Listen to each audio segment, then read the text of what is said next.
All right, we're live. We're live. We're live. We're live. Ladies and gentlemen, welcome to the Beautifully Broken podcast. I'm here with my guest, Miesha Tate. Yes, thank you for having me. This is great. I love being down here in Austin, and it's so good for us to be able to make this work. I mean, it was just like a week ago, I think, that I texted you and I was like, "Hey, I'm going to be down there," and look at us now. Yeah, let's do it. Let's do it. I have a gift for you. You do? I've never started the episode with a gift, but live podcasts allow me to bring live gifts. So I have my homemade muffins. Oh, yum. I'm actually starving. That is that are appropriate to eat that right now? No, eat it. They were They were cooked this morning. Yum. So what these are blueberry? Yes, these are keto. So it's banana, almond, coconut, egg, no sugar. Stop. What did you put in it? Blueberries. That's it. Baking soda. I knew this recipe. Unreal, right? I know. Wow. That's delicious. I'm definitely eating the whole thing. I love it. Well, it's hot and we're burning through lots of calories. I was looking through all your history and everything you've done in the world of fighting. It's absolutely incredible. The second I saw the request come through from Bev, I was like, "Oh my God, Beautifully Broken podcast." It was like, of course we have to have you on. Well, thank you. I'm glad. I've definitely been beautifully broken many times. Yeah, I can't imagine. And I literally map out interviews. Like I'll do like a Venn diagram with all different routes we could go. We could go 100 in this. And what's fascinating to me, oh my God, the messier the muffin, the better. I was like, don't ask me a question yet. The messier the better. The life of a professional fighter. Mm-hmm. When did you decide in your life that you wanted to do that? The decision for me, I would say to do it professionally. Well, let me start with the whole story. So I wrestled when I was in high school, and that was just a weird by chance, destiny kind of finding me, so to speak. I didn't know that at the time. I was 15 years old, was looking for a sport to do in high school. It was winter season, and basketball is just not my sport. We all have like at least that one sport that you just know you're no good at. I can't jump. I don't aim well. Like basketball was not going to be good for me. So my friend was like, "Why don't we go out for wrestling?" I was like, "They don't have a women's wrestling team. What are you talking about?" She's like, "Well, turns out if they don't have a women's wrestling team, they have to let us wrestle the men's." I was like, "Really?" I was like, "I'll go home and ask my mom." My mom's like, I don't think you're going to like this. I'm not going to invest in even wrestling shoes for you because I doubt this is going to last. This is, teenage phase kind of thing, my mom thought. And then she was like, "And the other deal is we can't tell your dad." So, all right. So I was like, deal. So we didn't tell my dad. I went out for wrestling and I absolutely got my ass handed to me. I mean, those boys were no joke, no mess around. Like they did not want, I don't think they were bad guys, but they certainly, I think, had the thought that these girls can't do this. Like, let's just show them how hard it can be. And they'll fall off, Mm-hmm. But for me, it was absolutely the hardest thing I'd ever done, and I loved it. And that was the start of my addiction to contact sports and competitive sport. And I went my senior all the way through. I wrestled all 4 years, and the senior year I won the coaches award, which to this day, of all the accomplishments I've, my Strikeforce world title, my UFC world title, winning Celebrity Big Brother 3, all these accomplishments that many other people know about, and like, oh, that's a big accomplishment. Like, this was probably the biggest accomplishment of my career, of my life, because that young age, it taught me that perception can be changed. And, if you work hard and you don't segregate yourself, you just show up and you do whatever everyone else is doing, and you do it to your best, that you can change the way that people view you and the way that people think about you. Yeah. And then I went into college, and I had a friend of mine, Rosalia, who was like, "Hey, you want to come do this mixed martial arts club sport?" And I said, "No, I absolutely do not." Like, that doesn't sound interesting to me at all. She's like, "Oh, come on, you gotta go." She's like, she went the first day by herself. I didn't go with her. And then she's like, there were a bunch of old, or former wrestlers. They'd cut the wrestling program actually at the college, I think just the year prior. So there was a lot of guys that had wrestled and were looking for something to do, weren't able to transfer to other colleges. Mm-hmm. I was like, okay, fine. So I went, and on my first day, I learned how to choke people. And that got my attention. So I kept showing up, and they were like, do you want to train the striking? And I was like, no, I don't. I was like, I don't want to get punched in the face, and I don't want to punch anyone else in the face. It just doesn't seem like something that I would enjoy or would do. And it is so funny how little we know about ourselves sometimes, right? You think about those like big moments in your life where you were pretty staunch about something, or you even thought you knew about something, and then you find out it's completely the other way around. I never would have picked fighting as a career as a young girl growing up. I've always been a pretty mellow person, pretty just chill, low key. I don't have anything to prove. I don't start fights. I wasn't, like some fighters have that background story. They're damaged kids. They grew up in the hood and they were fighting everybody. And then they got in a gym and it directed it the right way. That really wasn't my story. I think for me, it was just a matter of personal development and the challenge that it presented to me to fight. And I think there was a little trauma wrapped up in that. Of course, there's trauma sometimes can be a great driver when it gets in the driver's seat. And so, my biological father didn't come into my life until later. And then my dad who raised me, who I consider, that's when I say my dad, that's what I'm talking about. When I was about 3 years old, and but we had some rough patches there. My dad had a lot of his own trauma that he was dealing with. There was about 3 years there, from about 13 to 16. I don't know if we spoke like 2 words to each other. We were just on opposite ends of understanding, and he was working through his own things, or I don't even know if working through it's the right. I think he was suffering. Yeah. Didn't really have the tools to work through it, and I was frustrated and felt like he didn't understand me in any way. And so I think part of getting into wrestling for me and part of getting into fighting was to become that masculine figure that I felt like I had been neglected of. Yeah. Yeah. That's profound. Yeah. It's interesting. Of course, it's always divine the way sometimes you're working on something and you sit down with a guest and it's like, I was writing about this morning. So I was going through this exercise of putting together an academy around all the different modules for health. And we're talking about genetics and epigenetics and how environment informs those genes.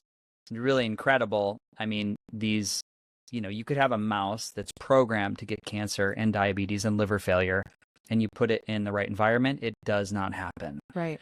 And so what you said was you never know the truth about yourself until you're put in that situation and you were put in a cage and you're like, I'm actually really good at this.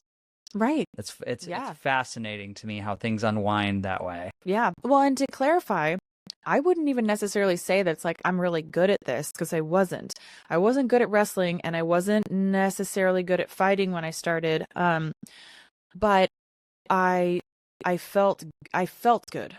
Right. I felt like there was something right about this, and it just aligned for me. And I took my first fight just a matter of weeks after I had begun training, which, I mean, you call training, it was 2 days a week. My first fight, I think I had 3 weeks of training, right? You're supposed to train like 5 days as a professional, 5 days a week, twice a day, and the 6 days, like another training, so I knew what a few moves were. I knew what a rear naked choke was. I knew what an armbar was. I knew what a triangle was. And I think I knew a hitchhiker was a very basic armbar escape. And that's it. Yeah. So I just jumped right in. I remember going to watch my first amateur event. And at the time, the UFC was there. So this was back in very end of 2005. And the UFC was, making its appearance. But I wasn't really watching it. I wasn't really, into it. I think as a young teenage girl, it just wasn't on my radar. I was kind of aware that it was out there. And, there's some fighting thing, But the connotation very much was, it's barbaric. These are bar brawlers. These are uneducated people. It's for those that can't. So it wasn't something that really spoke to me. It wasn't until I went to a live event, and it was amateur fighters who were young and my age, and some of them that I knew, and I watched them fight, and it was beautiful to me to see the tenacity, the heart, the drive, the determination, everything that went into that vulnerable moment of exposure in front of a crowd of people. They just laid it all out there. That resounded with me. Wow. That was powerful. And so I actually went down and signed up for a fight, in 3 weeks. That was an all-female fight card. Yeah. So you, that's it. You loved it. I loved it. I loved it. I just was ignorant. Yeah. I didn't know what it was about. I thought, again, it was, for violent people with anger issues. I think I kind of assumed that. It was angry people, and it's so far from that. It's really strategic. It's like playing chess with your body. Yeah. And there's some cost to that. Oh, yeah. There's plenty of cost to it. But I think that the rewards have far outweighed the detractors. And, I think we'll probably get into it, but there, were points in my career that was just absolutely the lowest of lows, where you consider, taking your own life, where you don't know if you have value outside of this persona that you've created, this fighter. Yeah. And if you're not this fighter, or if you're not strong, or if you're not a winner, then are you valuable in any other way? And it was a big point of contention for me, because I'd have to sit back and try to look at myself as anything but that, and I just couldn't see beyond it. And when I wasn't successful, it was absolutely devastating, because it was damaging to the core of who I believed that I needed to be. I felt like I was letting people down, and I felt like I was tied. My identity was tied to an outcome and a night, one single outcome. Yeah. I can relate when you're good at something and people celebrate you for that. Right. And it feels like there's nothing else in the world. And so chemically the brain is wired that way, to believe that fixed reality. It's like, this is my life, this is what I'm good at, this is and it's there again, that reward pathway. I can only imagine. I have some good ones, like I have some good moments. I can tell you that like bowing on a Broadway stage is like pretty wild. I have a friend of mine that did a Broadway. I was on Celebrity Big Brother with him. No, I'm not thinking of his name. Of course, my recall. This is what I get. See, I need to eat these ketones, right? That's in my brain. Ketone fuel. I'll think of him in a second. I'm sorry, I didn't mean to cut Not off. Frankie. No, Todrick Hall. Mm. I don't know if you know who it is. I do know who Todrick is. Yeah. So he was on Celebrity Big Brother 3, and we were kind of the dynamic duo. Yeah. So I ended up winning it, and he ended up in second place. He was like a uber fan of Celebrity Big Brother 3, so he knew everything about it, up, down, top, bottom, all the little secrets and things. So he had a great pulse on everything. I was the idiot. I don't know nothing about it, never watched it before, but I was kind of like the bronze. So like I would usually win all the competitions that I was allowed to enter anyways. And between the two of us, we made a pretty good little dynamic duo. That's amazing. Yeah. What does the high feel like of winning like a championship fight on a UFC card? Just mind me while I just keep chewing. So good. The high is I mean, it's one of those things that's a little bit difficult to put words to, but it's like it's like everything you ever worked for, and all the dopamine and everything that you could ever hope to go right, and bundled up in that one moment. Mm-hmm. But the hard truth is, if you haven't done the work on repairing the inside and moving through traumas and letting go of things, and then once you get to the top, which is the place that you thought would fix everything, at least for me, right? I thought, and I think people can relate to this, because especially men, I think, and this is me seeking my masculine, because it was something that I think I felt like missing. So I think I relate on this aspect. If I just have this, if I just make enough money, if I just get this job, if I just get this car, then I'll get the house, then I'll get the wife, and I'll get the kids, and it'll all be right and good, and then I will be happy. But the truth is, if you haven't done the work on yourself, then once you get a peek behind that curtain, it can turn your whole world upside down, and I think, what was it? Was it Twitch? He was on Ellen DeGeneres, the show. He was the DJ. He's the DJ. Mm-hmm. Committed suicide. Yeah. And Yeah. from the outside, you see him every day on Ellen. They have a great, Yeah. banter and communication, and he seems Yeah. lively, and he's like enjoying life, and he's got a beautiful wife, he's got kids, a family, very successful man. Now, I don't know him, so I can't speak for him or anyone else, but part of me wonders is if it was similar to how I felt when I thought this is what I thought would secure happiness for me, is to reach this place that if I had these things in order, then I would be happy. And once you get there, it's like a false summit. It's like I don't know what will make me happy then. Maybe nothing will make me happy. Maybe I'll always be stuck in this place of misery, and I'll be sad, and I'll, because I think the truth is that the traumas are still there. They are waiting to have their moment. The feelings, the emotions are waiting to be present with you. And we've just been mastering the skill set of suppressing them in order of seeking things that don't really fulfill us at the end of the day. They're short-term fulfillment, right? Yeah. So we're like pushing this beach ball into the wall. It's like, I'm a fan of Under the Water. I'm a fan of Dr. Gabor Mate.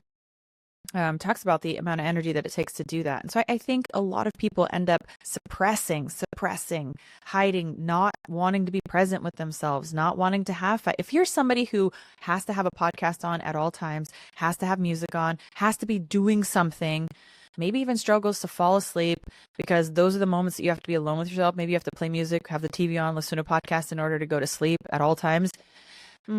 I think that there might be some value in learning to spend some time with yourself, because you gotta have time for the questions to be asked.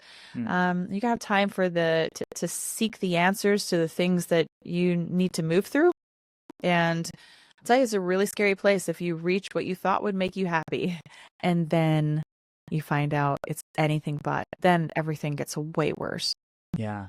So what was your experience when you had some of those moments? Like, what tools did you lean into, or did you feel good on the other side of, oh my God, I'm here, now I can be happy? Right. So, there were absolutely moments of despair and heartbreak, but I still thought, well, it's because I haven't won enough. It's because I haven't become the UFC champion yet. Every loss was a heartbreak. And I was in a toxic relationship for a long time, about 9 years. And, there was a lot of mental and emotional manipulation and abuse. And the way that I got through it at that time, I believe, reflecting with a self-diagnosis, was a bit of disassociation, or a lot. I got really good at not feeling anything. And eventually it led me to have flat performances in fighting. So I won the UFC world title against Holly Holm in 2016. And it was an epic fight. It was great. I won in the 5th round with a rear naked choke, and I was kind of up against it. If I didn't finish the fight, the best case that could have happened would have been a draw, which wouldn't have made me a champion, right? So I win this. I'm on top of the world. Everything is great and right and surely going to be good now, right? Because I'm there. I finally made it. And then my whole world just flips upside down. And I'm just almost like sick at this point, because I realized that it fixed nothing. If anything, it just complicated things, because there's more moving parts now. There's more people in my life that I have to sort through. There's more people wanting things from me, demanding things, and I'm no more happy than I ever was. As a matter of fact, I'm probably more depressed. And I lose my title in my next fight, and that was just, I can't tell you how incredibly devastating that was for me. And then I lose my next fight.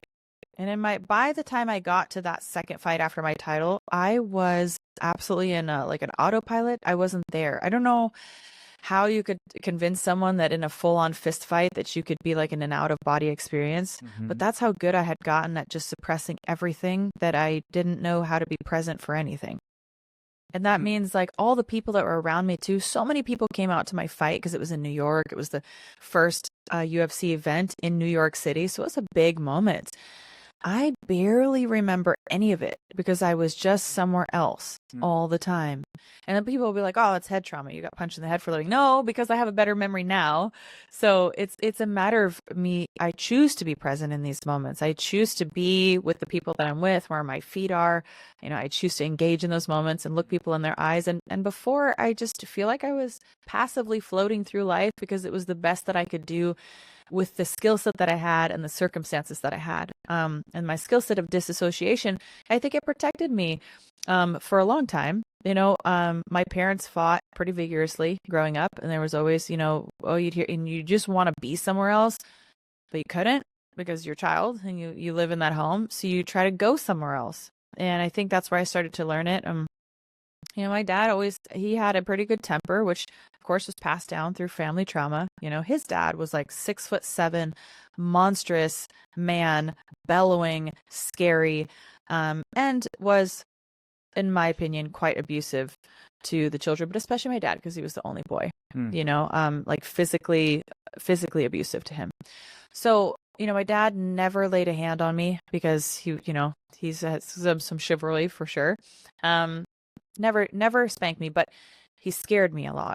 It was the big voice. It was, the yelling over you, and you have nowhere else to go. And so you're just kind of, I remember I would like practice, well, I wouldn't practice, but it would happen every time I would learn how to unfocus my eyes. So he would get a bit blurry and I would try to think about other things. You just go numb, And by the way, my dad's a wonderful man and we've moved past a lot of this, and he's healed through a lot of his trauma. But this is what happens when you don't have another skill set or another tools to go to. You kind of revert to what you were ingrained with, right? So there's no sense in blaming my parents for their shortcomings.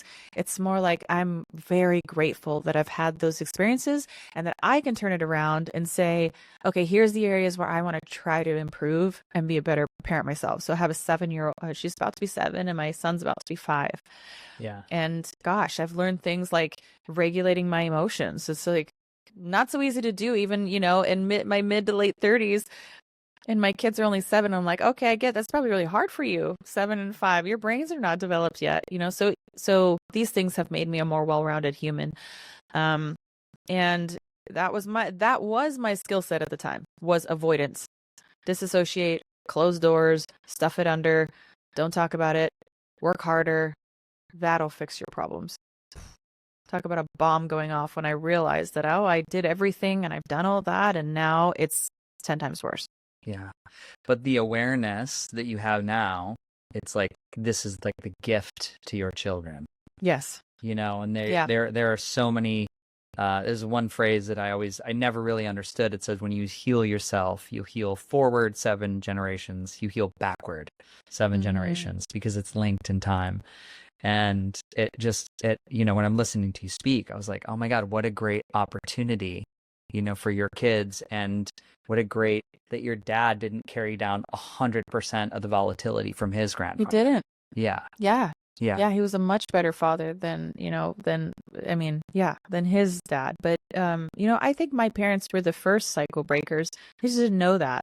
They didn't know it at the time. And it's actually really impressive that they have been able to move through and do what they did, considering their very limited resources. They didn't have a team of people around them or as much research or the science or even just the network of people, So I feel really blessed that I'm able to move through a lot of this, I think, more quickly. And I can pass it along to my parents too, So now my dad didn't really used to be onto this, this wellness stuff. They have a hyperbaric chamber now at their house. They have the red light. They have the sauna. And he does it more than my mom does, who my mom's always more open to receive this stuff, but my dad's like, I feel it. I feel great. So it's a lot of fun. And then I think your question was kind of the things that how did I kind of like get out of that place? What are some of the tools and skill sets that I started to develop into becoming more of a balanced person? When I was, I would say, suicidal, and I had lost that second fight, and I knew that now fighting wouldn't provide me with the answers or the solution to anything. that was a hard pill to swallow. So I said, well, then what will? Because I knew that I didn't want to die. I just didn't want to live like this anymore. Right. And so I had to believe that there had to be something that I hadn't figured out yet that could help me get to the other side. And the first thing that I did was remove myself from the situation that was bad, that was toxic. Mm-hmm. So actually, my ex and I had broken up before my final fight, although he was still there and present and made things quite difficult. And then I said, I'm removing myself. So I packed my car, or like I just had like one bag and my little Chihuahua scooter, and I hit the road. I just left. I just went and I drove. And for me, it was, about 2 weeks that I was just trying to find myself, call it like a sabbatical or something like that, Yeah. But it kind of was. And I was trying to find me. It was like I was a person that didn't have a reflection. I didn't know what I looked like. I didn't know who I was or what I would do if fighting wasn't part of my identity. I was like, who am I? What else is there? And so, I would pull off if there was anything that struck my fancy, and I went shopping for the first time and would be like, what do I want to wear? So I'm not thinking about what, my ex would want or like or dislike. It's like, I'm actually doing this for me. And I remember that was like a pivotal moment for me. Like being in a store and buying a piece of clothing that was like 100% my opinion, not for someone else. And little things like that just started to give me back a sense of myself. And then, for me, God and prayer, that was a big turning point for me. That was, to have what I felt like was someone who was on my side no matter what, and was there for me and loved me unconditionally no matter what. And for those of you who haven't explored this, I just encourage people to just try saying a prayer sometimes, because there's just some power in that, and it doesn't cost you anything, and you have nothing to lose. I'm not telling you to go to, I'm not even saying you have to go to church, and I'm not saying you have to, be tithing all of a sudden. I'm just saying, like, having that relationship, and it's a spiritual connection. And I think it's just as much of a spiritual connection with God. We think of God as externally, mostly, right? We think of him as separate as us. Mm-hmm. I don't think of it that way anymore. I think of God as a part of us. So I also think it's like an internal dialogue, that the spiritual, like the God within me, that's spiritual because I come from God, and I feel like it's all interconnected. I don't think that God is like this entity that's separate. I really feel like it's part of a network of energy that we're all a part of. A la my first psilocybin trip. This was kind of what I got out of that. I was like, this is an energy network and we're all on it. And the degree of separation from me and you is not as much as I thought it was before. Mm-mm. Yeah, that's been my experience, that through the years and growing up in like a Lutheran church and then a Methodist church, and taking some time away and being like, there's always been something that just didn't feel right about that structure. But then, doing some deeper work, whether that was internal or time in silence or meditation or plant medicine, that, I'm like, it's all connected. Mm-hmm. There is the idea of like, that is another person, they're a bad person and I'm a good person, has mostly dissolved. Yep. And so in more life, like they're a hurt person. Haven't figured it out yet. Yeah.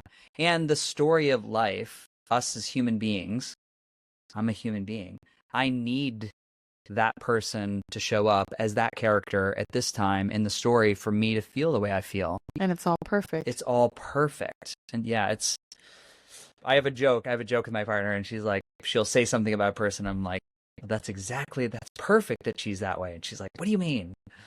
Yeah. But I mean, and to explain it, and to like, that now that we've gotten into it a couple times, at this time in their lives with the information that they have, it's perfect. Yeah. So yeah, it's anyways, I join with you in that it's all connected, and it is, and it's a really, I feel more complete. Yes. My relationship with God is also my relationship with self in a way. It's not this separate thing. It's like this connection. And so I think by doing that, and at the time I didn't have this perspective. I definitely had the perspective of like, God is this superior being and, whatnot. And then there's me, which is what organized religion, I think, usually would have you believe. And I just challenged it a little bit because it's in my heart. I've thought about this a lot, and I thought, oh gosh, if God is everything, if he created everything, and I don't know if this is gonna strike some people wrong, then God also has to be evil or bad or have evil. He must. So therefore, I just think about it in a different way, that God has these multifaceted parts. Now, maybe he's the know-all, the be-all being, but there's these biblical stories that make me also question, like, I forget who it was, but, sacrificing their only son, and like God's like telling him to do this, and then he almost does it, and God's like, just kidding, you don't have to, but I just want to make sure you would. I'm like, what? So I don't know. I mean, and I'm not saying it's right. I'm not saying it's wrong, and everybody's gonna have their own belief. But I've just begun to dig a bit deeper, and I'm like, I think it's more than this fear mongering. You got to do as the church says. You've got to conform, because if you don't, you're going to hell. I think it's more than that. I think there's a connection, and it's this circuit and this energy system that we're a part of, that the spirituality realm, that's maybe God. We could refer to that as God, that we're all connected to. And I think it's taken me a long time to get there, but I would say a big leap for me was I've only had one plant medicine journey. Just Great. one. And that's all you need. Right. And it was this huge epiphany moments. Yes. And people are like, I don't need 20. Right. I don't want to try mushrooms because I might get addicted. Well, okay, fair. Maybe for you, that would be the case for me. I think I enjoy, I microdose somewhat regularly. But as far as that big, heavy dose, I felt compelled recently to I think I want to do one more journey and see where I get, because there were so many things that came to me in that, but it was a work. It wasn't just, I'm not going to a rave and just partying and working on suppressing more feelings, right? It's not what I'm trying to do. I'm actually trying to improve and elevate my being. So that was one big part. And then connection with the people around me. I think at the time when I was at my lowest, I had isolated myself from so many people. So I just started reaching out to friends and family, reconnecting. There was great aunts and uncles, my grandmother's younger siblings. My grandma had passed already. And I was like, I've never really sat down and had a conversation with these 8 other siblings of my grandmother's. And, they're getting old. Like, I want to talk about the old world. My grandma came from Switzerland. She was 3 years old when she immigrated, and her stories. And I loved it. That connection helped me feel whole again. It gave me more purpose and more understanding and more support than I think that I ever I could have had. And then obviously for me, having kids was a big one too. That was a big aha moment, like or a big epiphany for me to want to elevate who I am, so that these little tiny beings who are really depending on me to try to be my best, because my ceiling is their floor. So if I elevate, I feel like I can elevate their starting points. So that's was a big motivator for me. I got very competitive when I got pregnant. I was like, I want to try to have the cleanest, pregnancy to my knowledge. I want to try to be the best mom. I want to understand the development of the baby at all the different stages. And I try to change my diet and do all these things if the baby's brain was developing, or it's when the bones develop. It's when, and I loved all of that. I loved dedicating myself to something that I see as like, that's bigger than me. Like my children are bigger than me. They're more important than I am. Yeah. Incredible. You did it. So far, yeah, so far they're good. I don't think they'll be too damaged. I'm not perfect. I still yell and scream, and I've spanked them. I try now. I don't believe in spanking anymore, but I was spanked as a kid. I was too. Oh, I just accepted it. Spare the rod, spoil the child, right? Oh, it made me tougher. We have all these justifications that go through our minds. This is what happened with, this. I'm fine. Look how I turned out, right? Isn't that a classic cop out? Well, I'm fine. Look how I turned out. I'm like, are you? Or could you be better? I mean, there's so many little traumas that we just don't stop to recognize, because we're taught to not do that, because that just slows us down from the daily grind. And we got to get the house, we got to get the car. We got to get the job. We got to Yeah. get the wife. Because then on the other side of the rainbow, but you're chasing the end of the rainbow. Yeah. You know, and it's never really going to find, I feel like, provide this sense of self-worth and value that you find when you can center yourself and you know who you are. I'm proud of you listening to there's so many roads that you could have taken from that second loss. Yeah. So many. And so understanding like what was within reach for tools, and then incorporating some new ones that weren't in your lexicon at that time. Right. And now here you are today. And I don't know if you're like me, but it's like becomes a tumbleweed. Yes. Like the more you get into like, how can I squeeze every last drip out of life, the quality of life? And for me, that's being cognitively very, very sharp, physically strong, my sleep, my resiliency, my recovery score, all that stuff, it adds to the quality of the day. Right. For me. Yes. You know, as opposed to, you know, this, oh God, what was the movie? There was the movie like Wall Street, like Gordon Gekko, like the people are just, they're taking, you know, it's a monetary take from life. It's a very different way to move through it. And I think it's new mostly to this generation, which is a luxury of this generation. I think we can look back at the past and, you know, there's a couple times you've said, you're like, maybe that wasn't the best way to do it. Yeah. Maybe, but this is a learned experience as we go forward. I want to know, when you put yourself in the ring and you are literally having a multitude of acute injuries, right, in a fight, what are you doing? What do you do for recovery? Oh, recovery is such a big one, and it wasn't for the longest part of my career, but I think it is the recovery aspect that has kept me in the game this long. You know, I'll be 39 in August. As of this recording, it would be 2025, and I'm still ranked inside the top 15, still competing, you know, 2 kids later. And the recovery aspect is huge. First and foremost, I am really big on sleep. I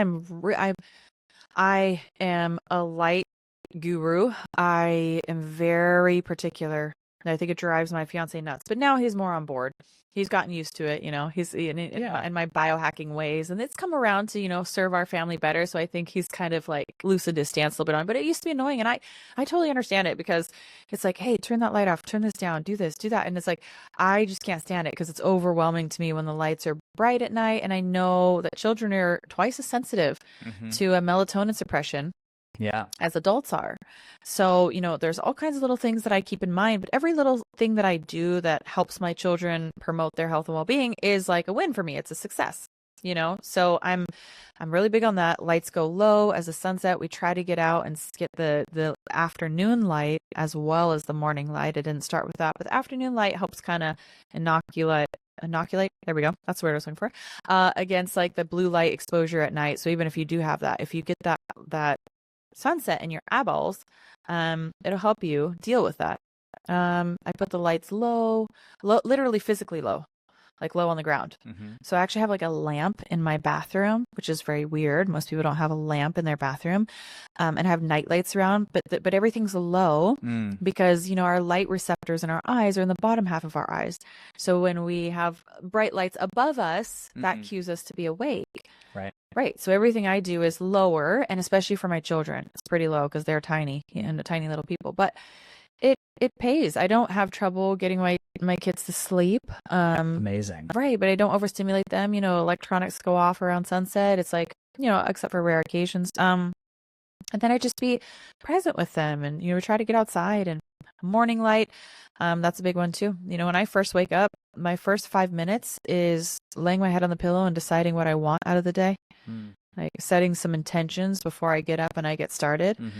Then I pop my head off the pillow and I go outside and I get that, you know, that morning light in my eyes for, you know, 2 to 10 minutes. And then I come in and I get on my phone and I get going. I get to work on the day, and I'm busy. You know, before this, I was talking to Molly Eastman. We had the great conversation, and I taught a seminar this morning. So I'm down here in Austin, visiting with you. And, this is what I like to do. I like to be busy. I like to move. I like to make the most out of my days. And otherwise, recovery-wise, I love red light for, you know, especially for me, for acute injuries.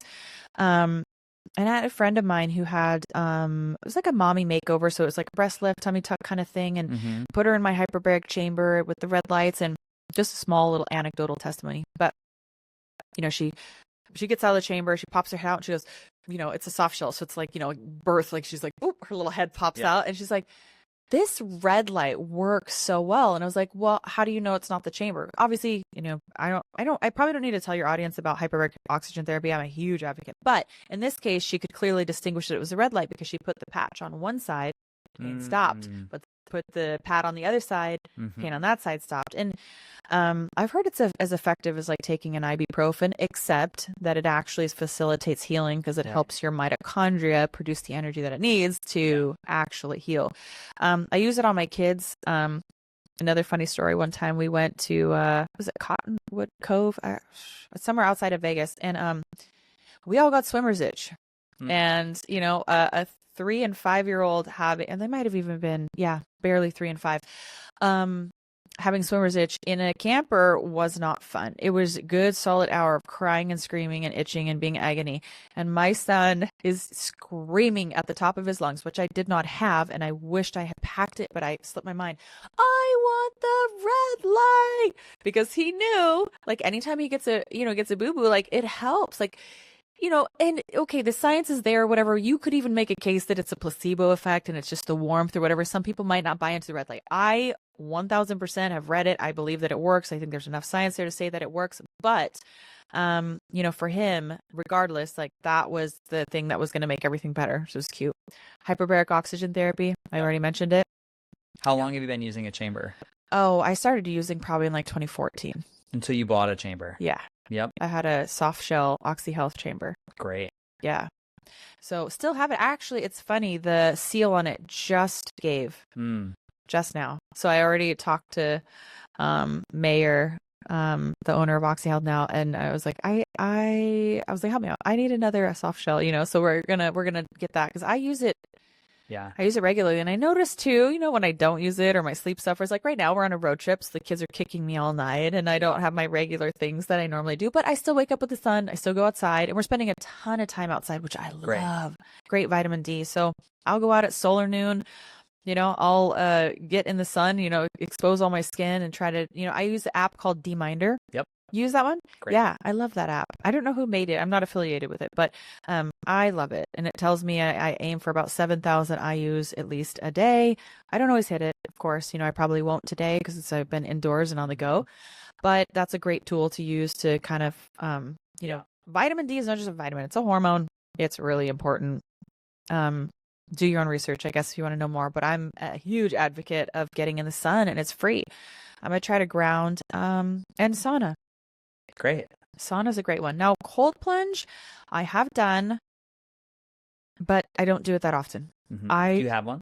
I don't. You don't have a cold plunge? I almost don't want one because I feel like if I get one, I'll be like, I'll have to do it more. Yeah. It's almost one of those situations. But I have a pool that gets pretty dang cold in the winter. And there you go. Yeah. So, it does the job. I'm more of like a 57-degree cold plunger. Yeah. And I find benefit. So I could do it at like 57 and I'll stay in for about 20 minutes. Yeah. And I listened to a podcast with Andrew Huberman where he talked about the studies and the benefits and the caloric burn of doing that. And it's not as stressful for me. 57 is much better for me than getting in at 43 or 39. Yeah. That shock. And now as I'm listening more to the research that seems to be coming out, Dr. Stacy Sims is talking a ton about the difference between women and men. And I love this. I've listened to her book. I've yet to meet her or reach out to her, but I should do that because she's in New Zealand. Yeah? Yeah. Yeah. One of the tech companies I worked with is in New Zealand. And yeah, I've been deep dive on cold plunge for at least 7 years. Okay. And, literally and yeah, literally and figuratively. I actually have my first cold plunge ever on video. Oh my God. And I remember. Oh, you probably didn't know how to breathe through it. How to surrender. Got in. Backyard in Jersey, just shaking. And it took me so long to warm up. But yeah, it sounds like the different way that men and women hold muscle and fat on their bodies and different hormonal structures that it's likely that women have. Now, I will tell you this from my experience, and I've put hundreds and hundreds of people into the ice, Yeah. women handle the ice better than men do. Yeah. 100%. And that it's possible that they don't need that extreme temperature range, that 50 to 55 can be really great. Yeah. I mean, I think I'm fascinated. I always want to hear how people respond. Right. Like, what do you need? How do you feel after? We just had an event at the house today, which you had an event this morning. I would have had you go, that my partner ran. There were like 70. It was called Medical Glue. Okay. So it was all the women in wellness in Austin that just wanted to come over and do a recovery day. So we had the sauna going. Sauna's at 180. Had the cold plunge set at like 50. Yep. But you have a 180 sauna. By the time you fit 5 or 6 people in and out of that tank, then it's like 50, 53, 55. Yeah.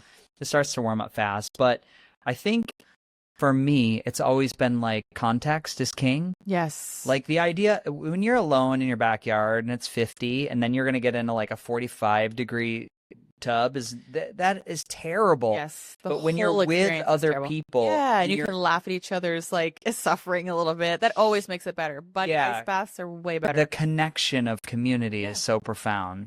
So you had sleep, light, grounding, hyperbarics. Yep. Don't have an ice plunge yet. Sauna. I do a lot better with the heat. So just to give you a little context on me, getting in cold water it's probably number one on my list of most challenging things to do. That's how hard it is for me. Awesome.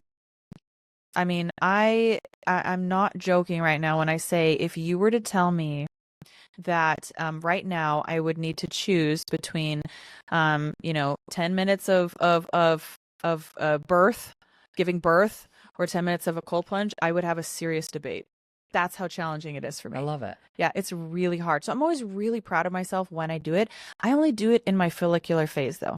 Okay. I won't do it in my luteal phase. So the first half of my cycle, when I feel like those hormones are on my side to be able to handle more stress. Yep. But once I move into the luteal phase where, it just gets harder, everything, mountains, molehills feel like mountains, it gets already, the stress tolerance is much lower. I don't enjoy doing that then. To me, it's too stressful. Yeah. So I do try to be mindful of that. But I will say, when I do it, regardless if it's, 43 degrees, which that's what the UFC Performance Institute's cold plunge is 43, 44, which I have done before, or 57. Either way, after I'm done doing it and I warm up, it is the best feeling in the world. Like great rebound, isn't it? Like the norepinephrine and the dopamine. Yes, it is like a 4-hour high that just like the best ever. So I know that like the pot of gold at the end of it is definitely worth it, but that challenge for me to get in there and do that is really difficult. So I challenge myself in other little ways and get little wins. I'll turn my shower cold right before I get out, or I do what works for me, and I try to be mindful of how I feel in my cycle, and that's how I make it work. So amazing. I will throw it in there every once in a while. It's great for weight loss too. It really is great. I think I can tell I shred body fat quicker. I also think framing it is like our body's ability to regulate temperature, as opposed to this idea of, a broy cold plunge. Right. Like we've, again, being in controlled 72-degree boxes and controlled light and controlled warmth, and everything's just so soft. We lived outdoors for a majority of our evolution, hundreds of thousands of years. I look at it more like how can you use this tool to train your body to better regulate temperature? Yes. As opposed to the 3-minute ice bath. Right. I love that way of thinking. Yeah. I love that way of thinking. And I think you're absolutely right that there's a stress adaptation that's really beneficial and important. And it doesn't mean that it always needs to be so cold that it's so hard that you will never do it again. 100%. You could start with something much easier. I mean, you could even start with like a 68-degree water. I mean, that's still cold. You could just like that, get in the idea of getting in cold water, turning your shower at cold at the end, right? That's still that's a big win. And one of the ones that I'm a fan of is sticking your face into ice water, or I'm not a fan. I don't like it. But like sticking your face and your hands into cold water, because it still gives your body that kind of like, that was cold. Like mammalian dive reflex. Right. As well as vagal tone. Yeah, it's an easy hack. And you know what else I like about that? It's accessible to Everybody Yeah. in the world Just about can everybody. get a bucket of ice. Yeah, just Yeah. about everybody. I guess maybe there might be some poor kids in like Ethiopia or something like that There's probably that some don't have portion ice, that don't, yeah. that But they're probably probably not listening to this podcast they if we're being probably fair. don't need it. Yeah, they probably don't. I would also love to ask you, what about you have injuries within your career. Hmm. So we looked at some of your recovery stuff. What are some of the things you've used to get through chronic injuries? Because I know that is a big conversation within the fight community, which is something that can, again, feel like you're chasing like your best self because you have a nagging sciatica or a bad disc or a bad knee. I would say the Mark Pro has been a game changer for me. That Yep. is something that helps me move the inflammation out in a productive way. You know, I don't believe in icing at all locally. Yeah. I don't believe in it. The science is not there. It's been peer reviewed at least 6 times to try to prove that icing does work, and it doesn't. So I'll just throw that out there. If you want to listen to my podcast with Built for Growth, if you want to listen to the episode with Gary Reinl, the anti-Iceman, he explains it beautifully, and it makes so much sense. So icing is a myth, and instead the lymphatic system is passive. The only way, which is your kind of cleaning out system, it's going to take all the waste and broken things when you have an injury, aka inflammation, which is not a bad thing. It's your body trying to heal. You need it. Don't try to get rid of it. Ibuprofen's not your friend. But you put the Mark Pro on, and what it does is load the muscle for you while you can actually just like sit and relax. And so it helps pump that waste out so that more, can go in and, help facilitate the healing process. So for me, that or the H-Wave, I think H-Wave is what they use more like in the clinics, I think, and stuff like that. But at home, I use the Mark Pro. It's beautiful. It works really, really I got an well H-Wave at home. Yeah. Yeah. Okay. Yeah. So you can have the H-Wave at home. I have the Mark Pro. I need it. I think I should invest. I should get an H-Wave because I haven't really used that, but I've just used the Mark Pro. Mark Pro? Do you know a little bit about the science of the device? Is it a direct current or is it alternating? That's a great question. Could you explain what it would feel different about it? It wouldn't feel different. It's the way the energy is applied to the muscles. So it's really there's 2 devices that I know. Direct current would be a new fit. Which can be used for growth. It can be used for like an elongation of the muscle fiber. And then H-Wave, which has a high frequency and a low frequency. Yeah. So we get a fast twitch or a slow twitch. The fast twitch is to exhaust the sodium potassium pump to interrupt the pain cycle. The slow twitch is to get that lymphatic pump. Right. So I know it's got those 2 modes. And then people confuse it with a TENS device, which is alternating current, which can actually shorten the muscle fibers. There's less science about that. There's obviously this is like a discussion. So it's like H-Wave and Mark Pro, I believe, are the same. Like similarly, like one is just like a more affordable. Like I think they're actually the same company. Okay. If I'm not mistaken, I believe. So it's probably the same science between that. Yeah. Yeah, because you can turn the dial and you get faster spasms, and you can turn it down and you get this lower spasms, and you put the patches on and whatnot. So yeah. So that red light, I use it religiously. I use it all the time, and I'll use the bed sometimes too, but at least what I've been explained is like the closer you can get it to your skin, the better. So I mean, like I almost try to embed those pads on me, like if they have little like lights in them, and like if I can see those indentations once I'm done, then I feel like I've done it right. Great. Right. So red light's a big one. I've already mentioned the hyperbaric.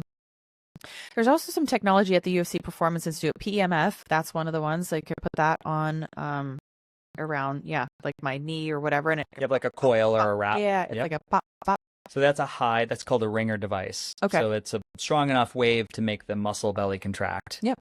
Yeah, probably got to be Pulse Centers of America. I'm guessing. It probably is, yeah. It's a big blue tower. Okay. Yeah. I don't know if it's not a tower that I'm thinking. It's like this. It almost looks like the actual machine itself is like this little hard black briefcase thing, and then it has this plastic. Looks plastic. It's probably more silicone, white tubing that kind of comes down into Could be a MagnaWave. Maybe that.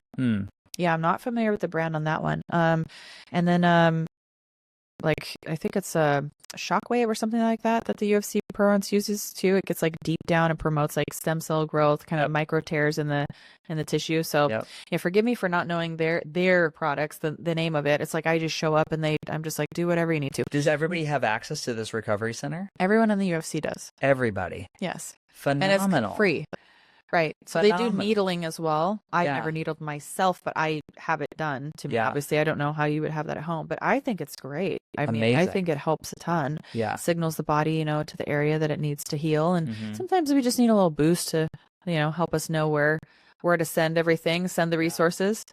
Those are my top ones. And then this is one maybe not enough people talk about, but movement. I feel like movement is medicine. When I have an injury, the RICE protocol is a bunch of hogwash: rest, ice, compress, elevate.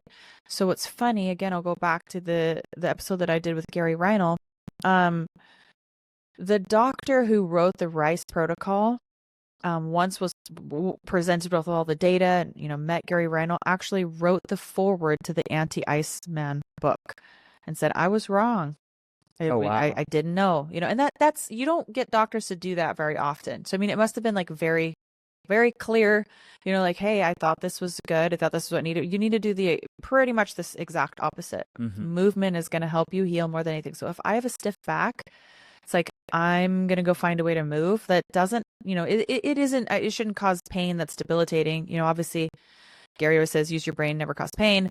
Maybe that'll stick with you, but I'm trying to move. And if you've ever noticed, when we cause those micro tears, when you're like lifting weights, you're working out and you're sore, right? You get out of bed in the morning and that's the worst part of the day until you sit down again. And then you go to get back up and you're like, oh, this sucks.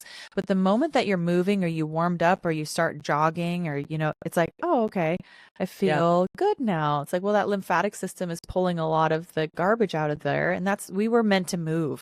So when you have injuries, like, even if, like, let's say you're in a cast or something, move your toe, like you broke your ankle, move your toes, get your calf moving, like try to just anything that you can to facilitate movement. So I feel like for me, that's a no-brainer. I do that all the time. It's like move.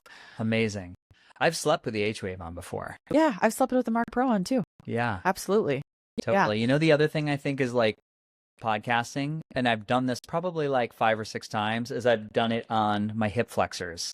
And so like and I never turn it up enough because I don't want it to look like I'm bouncing on camera, but you're getting this constant pump through your hip flexors, and it's, sometimes the interviews are long. Yeah. Great hack. Yeah. So those are my favorites. Those are my favorites. Amazing. Yeah. Amazing. Oh my goodness. So we're coming up on an hour. We're 56, 58. I want to be mindful of your time. Thank you. I could interview for 5 times in a row. We will do this again. We'll do it again. Yeah. Are you ever out in Vegas? I am out in Vegas. I'm coming out for A4M in December. Okay. Well, have you ever been to that event? Oh, yeah. Yeah. That sounds like a great time to do this again. I'll be there with Flopresso, which is a full body lymphatic drainage suit. Oh, okay. So we'll be rocking it there. I would love to ask you, so Beautifully Broken podcast, what does it mean to put the broken pieces back together? What does that mean to you, to be beautifully broken? I think it's an opportunity for growth, which ties, as cheesy as it is, right back into my podcast, Built for Growth, because that is exactly what I'm trying to do, is like take the broken pieces and turn it into something that signifies my elevation through life, like me overcoming those challenges. And every time you are broken, I say to athletes, I tell them all the time, and kids, and it's kind of like, huh? What? I tell them, get excited when you fail. Let's get rid of the stigma about that failure is bad. It's not bad. It's an opportunity to learn. It's an opportunity to, to be broken, but then to make it beautiful, right? To change it into something. And I think that when we have our traumas and we have our low points and we have these turning points, for you, stage 4 cancer, you know what I mean? Like that turned into an opportunity. I mean, you probably agree, you probably wouldn't necessarily be here today with all these, biohacking and wellness and this group. You would have continued to live life the way that you had been. And, maybe that was great for you, but I find that usually when I hit those rock bottom places that I elevate from that and I become a better version of myself. It's like a chance to reinvent who I am and come out on the other side better for it. So I would have to say that's probably for me what beautifully broken would signify is it's an opportunity. Beautiful. And if you could go back to the Miesha and who had just enrolled in her first fight, and you could sit down with her and give her any advice, what would you say? I would say don't be afraid of being your best. Don't prioritize winning over being your best, because now my only goal is to shake the hand of the woman that's the best version of myself. I want to meet her. And and there are times when I get to, I get into the octagon and it's like, that is the best that I've ever been. Congratulations. Now let's try to get better. It's always ongoing. But before that, I was crippled by fear of failure. I was so afraid to lose that I handicapped myself and I would do just enough to win, but I was far from my best. And so I would try to instill that in my former self. And I think that I would have had a quote unquote better career as far as, I probably would have accomplished being a world champion sooner and maintained it longer and all these things. But it's all good because it was all perfect. I learned I needed to be broken. I needed to hit rock bottom. I needed that. I did. Yeah. Yeah, beautifully said. Thank you. Thank you for being a guest. This was great. Yes. Thank you. We'll do it again. Yeah, absolutely.